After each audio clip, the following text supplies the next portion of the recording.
ও তোমায় দেখেছিনু আমি শারদ সকালে, শিউলি হাতের মুঠোয়। তুমি চলেছ একাকী আপন খেয়ালে, আঁচল মাটিতে লুটোয়।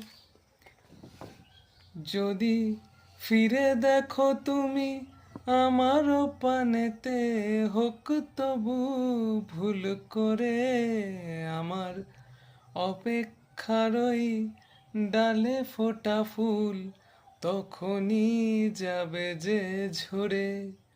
যদি দেখি অকারণে আমাতে চাহিয়া তোমারও ঠোঁটের হাসি, বুঝি সেই ক্ষণে আমি শূন্যে হারাবো, হয়ে যাব বানভাসি। বুঝি সেই ক্ষণে আমি শূন্যে হারাবো, হয়ে যাব বানভাসি।